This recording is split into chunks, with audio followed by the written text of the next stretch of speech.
మనందరికీ కోపం వస్తుంది. కొన్నిసార్లు ట్రాఫిక్లో, కొన్నిసార్లు ఆఫీస్లో. కానీ ఎప్పుడైనా మనం ఎందుకు ఇంతలా కోపంగా ఉన్నామో లోతుగా ఆలోచించామా? కొన్నిసార్లు కారణం స్పష్టంగా ఉంటుంది, కాని కొన్నిసార్లు ఆ కోపం ఎక్కడ్నించొస్తుందో కూడా మనకర్థం కాదు. నిజమే. మన కోపం వెనుక ఉన్న మానసిక నమూనాలను విడమర్చి చూస్తే ఎలా ఉంటుంది? దానికోసం ఈరోజు మనం సుమారు 2,500 సంవత్సరాల వెనక్కి వెళ్తున్నాం. అంగుత్తర నికాయ అనే ఒక బౌద్ధ గ్రంథాన్ని పరిశీలించబోతున్నాం. ఆ అంగుత్తర నికాయ. అవును, అందులో బుద్ధుడు ఆగ్రహానికి అంటే పగకు గల 10 కారణాల గురించి ఒక అద్భుతమైన మానసిక విశ్లేషణను అందించారు. ఈరోజు మన చర్చ యొక్క లక్ష్యమదే. ఈ 10 కారణాలను అర్థం చేసుకోవడం ద్వారా మన భావోద్వేగాలను మనం మరింత స్పష్టంగా గమనించవచ్చు. ఇది ఆయన భిక్షువులను అంటే తన శిష్యులను సంబోధిస్తూ చెప్పిన ఉపదేశం కదా. అవును, భిక్షువులాహ అని సంబోధిస్తూ చెప్పారు ఈ పురాతన జ్ఞానం. హ్మ్. నేటి మన ఆధునిక జీవితాలకు కూడా ఎంతగా వర్తిస్తుందో చూద్దాం. సరే, అయితే ఆ 10ని ఒకేసారి చూసి కంగారు పడకుండా వాటిని కొన్ని వర్గాలుగా విడదీసి చర్చిద్దాం. మొదటిది మనందరికీ బాగా తెలిసినది, మనకు వ్యక్తిగతంగా హాని జరిగినప్పుడు వచ్చే కోపం. ఖచ్చితంగా. బుద్ధుడు చెప్పిన మొదటి 3 కారణాలు పూర్తిగా మన చుట్టూ, మన అహం చుట్టూ తిరుగుతాయి. అవేంటవి? మొదటిది, వారు నాకు హాని చేశారు అని ఆలోచిస్తూ పగ పెంచుకోవడం, అంటే గతాన్ని పట్టుకుని వేలాడటం. ఓకే, గతం. రెండవది, వారు నాకు హాని చేస్తున్నారు అని ఆలోచిస్తూ పగ పెంచుకోవడం, ఇది వర్తమానం. రైట్.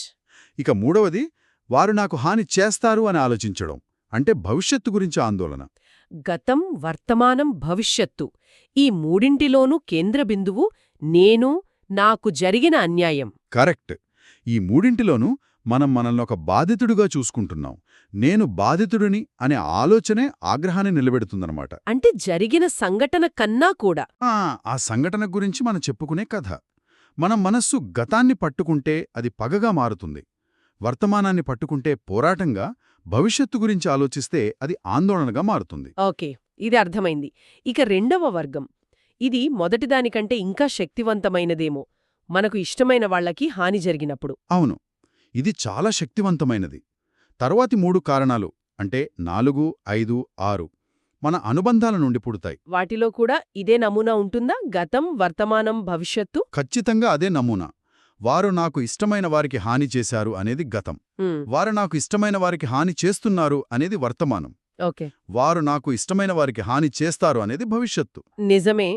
మనం ఎవరైనా ఏదైనా అంటే బహుశా పట్టించుకోమేమో, కాని మన పిల్లల్ని, మన స్నేహితుల్ని అంటే మాత్రం మనకు విపరీతమైన కోపం వస్తుంది. అవును, ఎందుకంటే ఆ కోపం మనకు చాలా సరైనది అనిపిస్తుంది.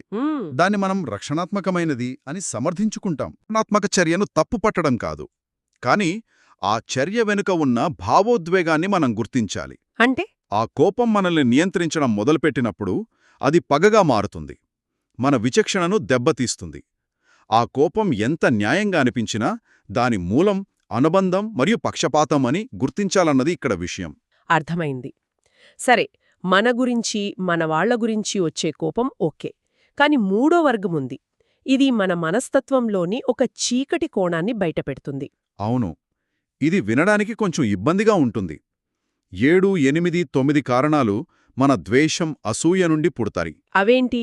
వారు నాకు ఇష్టం లేని వారికి మేలు చేశారు అని ఆలోచించడం. వారు నాకిష్టం లేని వారికి మేలు చేస్తున్నారు అంటే మన శత్రుకి ఎవరైనా సహాయం చేస్తే మనకు కోపం రావడం. అవును, అలాగే వారు నాకు ఇష్టం లేని వారికి మేలు చేస్తారు అని భవిష్యత్తు గురించి ఆలోచించి కూడా పగ పెంచుకోవడం. ఉదాహరణకి ఆఫీస్లో మనకు నచ్చని కొలీగ్కి ప్రమోషనొస్తే మనకు చిరాకొస్తుంది. వాళ్ల విజయం మనపై ప్రత్యక్ష ప్రభావం చూపకపోయినా సరే. ఖచ్చితంగా వాడికెలా వచ్చింది అని లోపల మనం మండిపడతాం. ఇది మనలోని అభద్రతా భావాన్ని, పోలికను బయటపడుతుందన్నమాట. దీని వెనక ఒక రకమైన మేము వర్సెస్ వాళ్లు అనే గిరిజన మనస్తత్వం పనిచేస్తున్నట్టుంది. అవును, నా శత్రువు యొక్క మిత్రుడు నాకు కూడా శత్రువే అనే పురాతన సూత్రం లాంటిది. మన ప్రత్యర్థి విజయం మన ఓటమిగా, మన అహానికి తగిలిన దెబ్బగా మనం భావిస్తాం. ఈ మొదటి 9 కారణాల వెనక ఒక స్పష్టమైన పద్ధతి, ఒక నిర్మాణం కనిపిస్తోంది. 3 లక్ష్యాలు: నేను, నాకు ఇష్టమైనవారు, నాకు ఇష్టం లేనివారు. కరెక్ట్. మరియు 3 కాలాలు: గతం, వర్తమానం, భవిష్యత్తు. 3 x 3 9. చాలా క్రమపద్ధతిలో ఉంది. అవును. బుద్ధుని విశ్లేషణలో ఈ స్పష్టత అద్భుతంగా ఉంటుంది. మన గందరగోళ భావోద్వేగాలను విడదీసి చూడటానికి ఒక ఫ్రేమ్వర్క్ లాంటిదిది. మరి ఇక మిగిలింది చివరిది 10వది. ఇది అన్నిటికంటే విచిత్రంగా ఉంది. ఏ కారణం లేకుండా కోపం రావడం అది ఎలా సాధ్యం? ఇక్కడ కారణం లేదు అంటే మొదటి 9 కారణాల్లాగా ఒక నిర్దిష్ట వ్యక్తి మీద మనం అల్లుకున్న కథనం లేదు అని అర్థం. ఓ అలాగా? ఇది సాధారణంగా పరిస్థితుల వల్ల కలిగే చిరాకు. బౌద్ధ వ్యాఖ్యానాల ప్రకారం ఇది నిర్జీవ వస్తువుల మీద వచ్చే కోపం కావచ్చు. అంటే ఉదాహరణకు నడుస్తూ వెళ్తుంటే కాలికి రాయి తగిలినప్పుడు ఆ రాయి మీద కోపం రావడం. హహహ, నాకు బాగా అనుభవమే. నా దారి కడ్డొస్తావా అని ఆ రాయినే తిట్టుకోవడం. ఆఫీస్లో ప్రింటర్ పనిచేయనప్పుడు కూడా అంతే.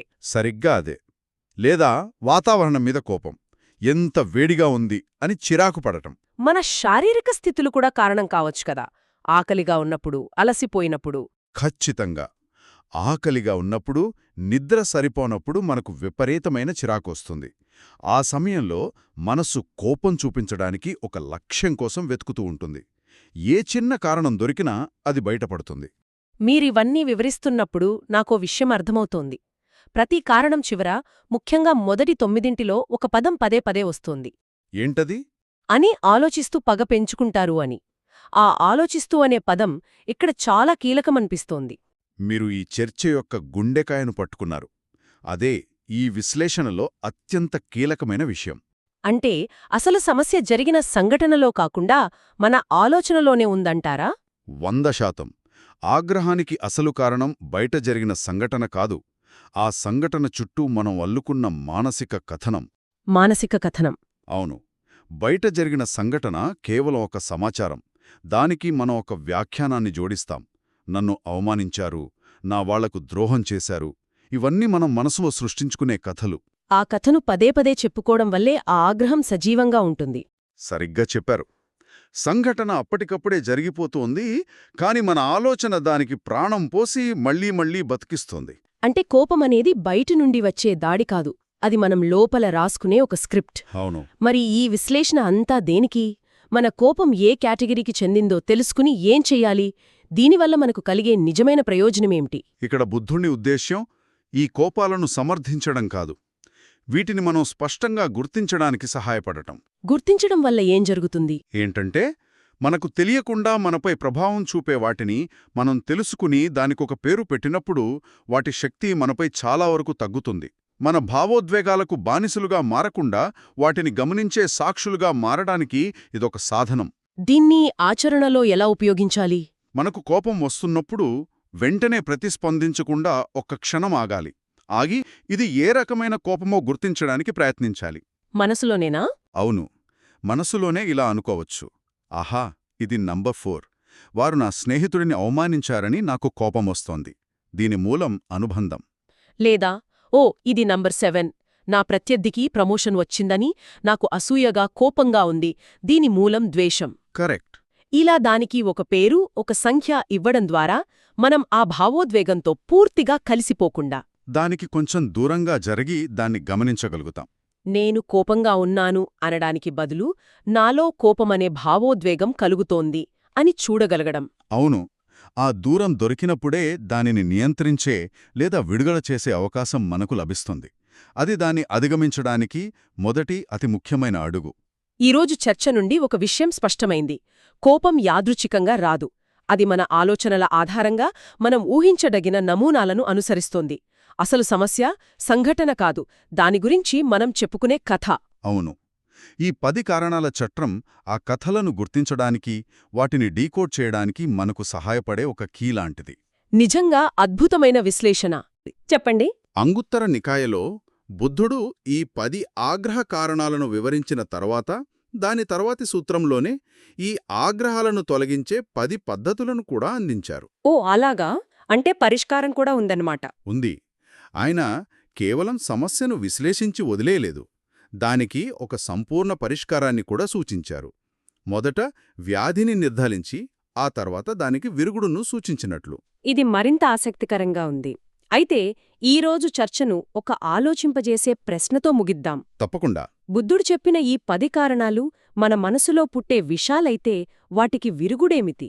మన కోపం ఏ రకమైనదో గుర్తించిన తర్వాత ఆ ఆలోచనా సరళిని, ఆ పగను అధిగమించే మార్గాలేమిటి? ఈ ప్రశ్నతో ఈ చర్చని ఇక్కడితో ముగిద్దాం.